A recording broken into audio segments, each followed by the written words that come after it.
오늘 하나님께서 주시는 말씀은 민수기 14장 26절에서부터 38절까지의 말씀입니다.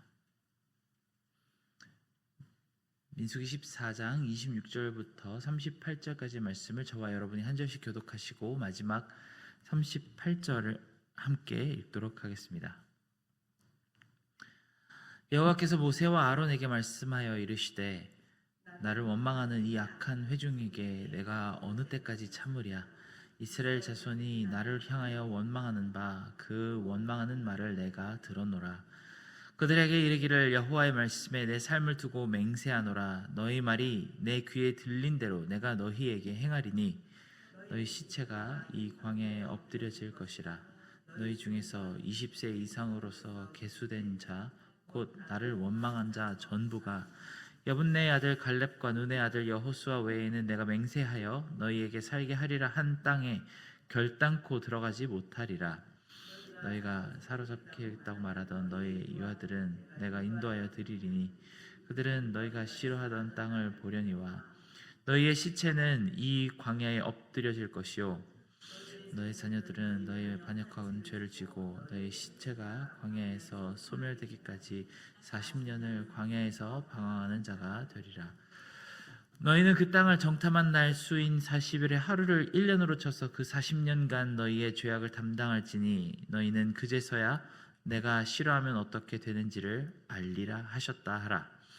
나 여호와가 말하였거니와 모여 나를 거역하는 이 악한 온 회중에게 내가 반드시 이같이 행하리니 그들이 이 광야에서 소멸되어 거기서 죽으리라.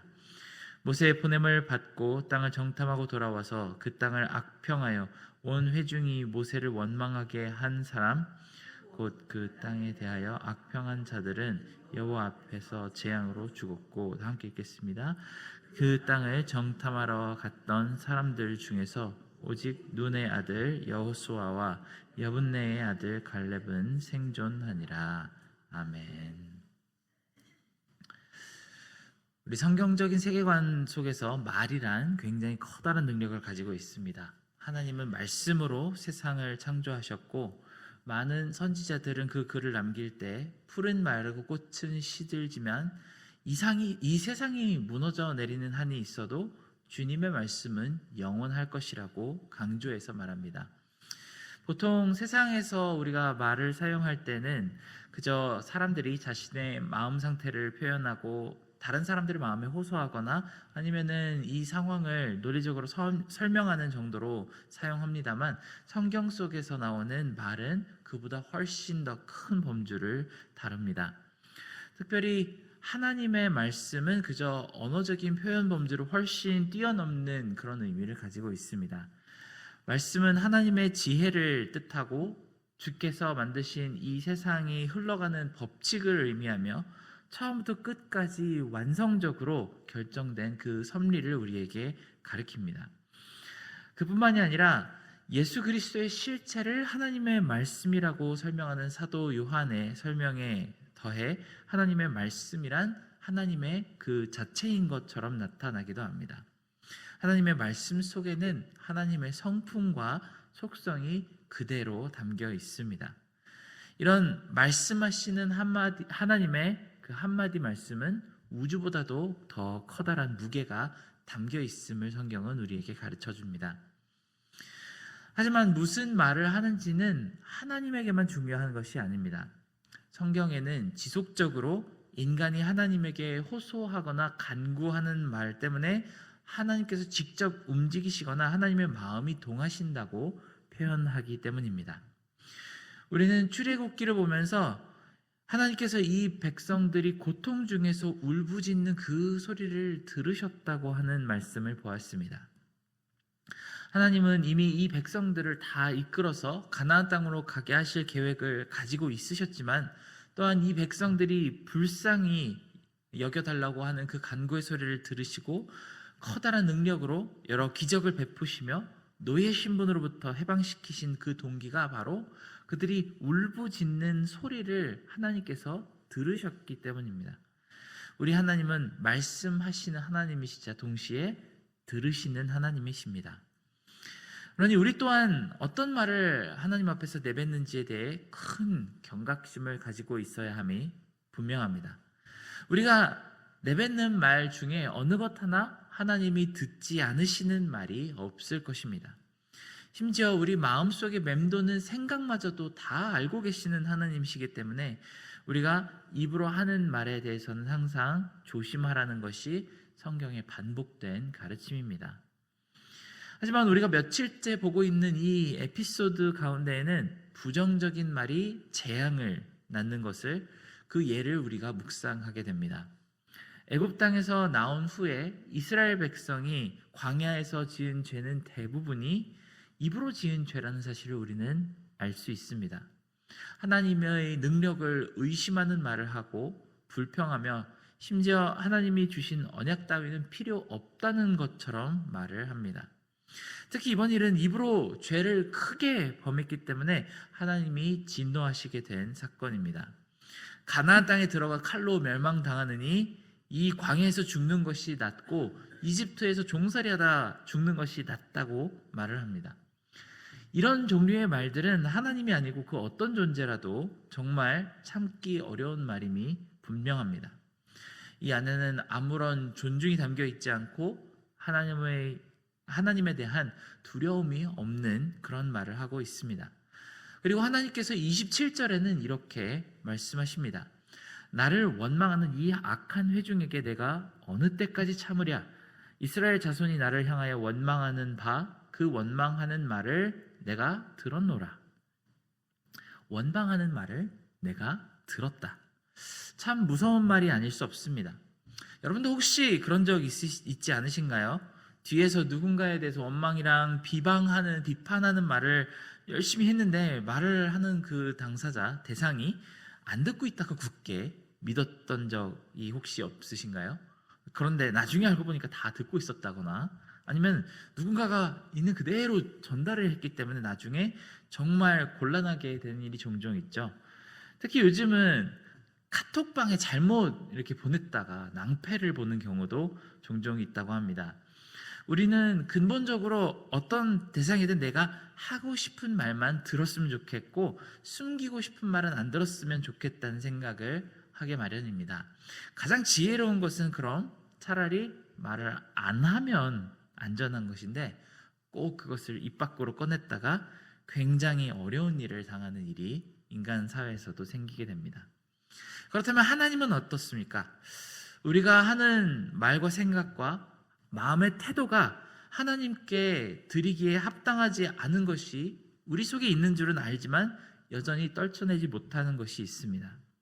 하나님이 인도하시는 우리의 삶에 대한 원망, 아니면 교회나 영적인 지도자들에게 품은 불만, 그리고 하나님의 신실하심에 대해서 확신하지 못하는 마음이 우리의 입 밖으로 흘러나올 때가 있습니다. 그럴 때 하나님께서 오늘 말씀처럼 너희가 나를 향하여 원망하는 바 그 원망을 하는 말을 내가 들었노라 라고 우리에게 말씀하신다면 얼마나 큰 두려움이 우리에게 찾아오는지 상상하기가 힘듭니다. 이런 백성들의 원망을 들으신 하나님은 그 반응을 하실 때 그 불평하는 말 그대로 보응하시는 심판을 주시겠다고 합니다.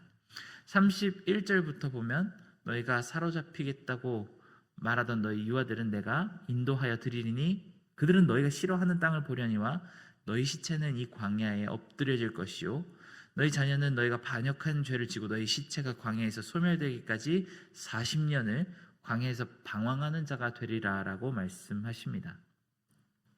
정확하게 그들이 말한 대로 하나님께서 이루어 주시겠다고 하십니다. 그리고 우리는 이 광야 땅의 생활의 마지막이 정말 하나님께서 말씀하신 그대로 되었다는 사실을 잘 알고 있습니다. 원망을 입에서 제어하지 못하던 그 세대에는 그들이 원하던 대로, 그들이 말한 그대로 광야에서 모두 죽게 되었습니다. 가나안에서 칼 맞아 죽느니 광야에서 죽는 것이 낫다고 불평했기 때문입니다. 그리고 그들의 자손은 말한 것처럼 가나안 사람들과 칼을 맞대러 들어가게 됩니다. 반대로 여호와께서 우리와 함께 계시니 가나안 족속은 우리 밥이라고 외쳤던 여호수아 갈렙은 정말 커다란 승리를 나중에 경험하게 됩니다. 항상 말이란 양면성을 가지고 있습니다.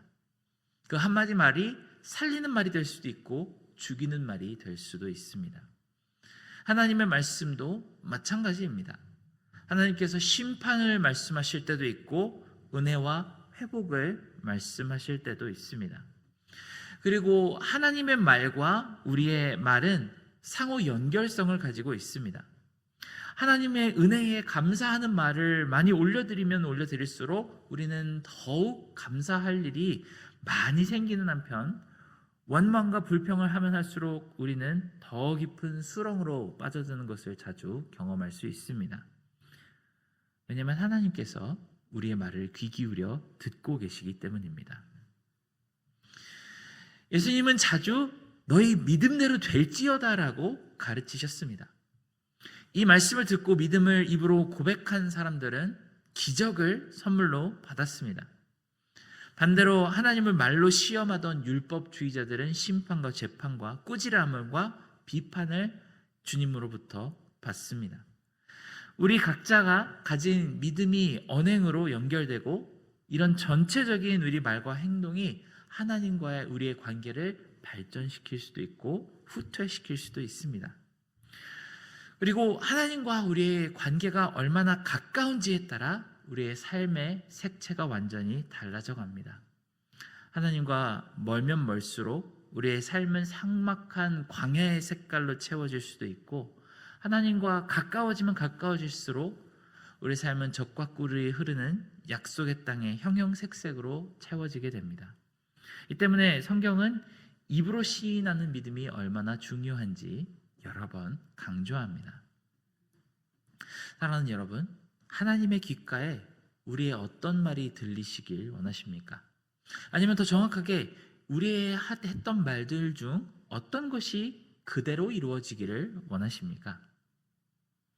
틀렸어, 글렀어, 안 될 거야, 하나님은 내 기도 잘 안 들으셔, 우리 교회는, 우리 가정은, 우리 나라는 이미 늦었어 라고 이야기하는 그 말을 주님이 들으시고 너희 믿음대로 될지어다, 아니면 28절의 말씀처럼 너희 말이 내 귀에 들린 대로 내가 너희에게 행하리라 라고 하시진 않을까 주의해야 할 것입니다.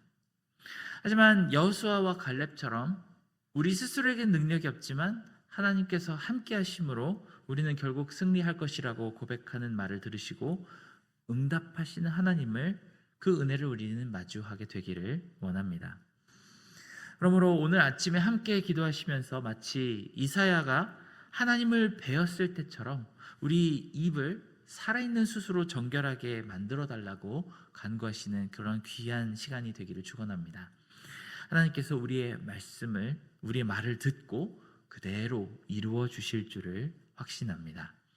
함께 기도하겠습니다. 사랑하는 하나님, 우리의 입술을 주관하여 주시옵소서. 우리의 마음 가운데 그리고 우리의 부정적인 생각 가운데에는 정말 하나님께서 주신 약속을 믿지 않고 우리의 생각대로, 우리의 두려움이 그대로 입술로 나타나는 경우들이 많이 있지만, 하나님, 우리가 여호수아와 갈렙처럼 정말 여호와와 함께함으로 우리는 모든 일을 이겨낼 수 있다고 고백하며 기도하고 겸비하는 그런 주의 정결한 백성 되게 도와주시옵소서. 모든 은혜 감사드리며 예수님의 이름으로 기도드렸습니다. 아멘.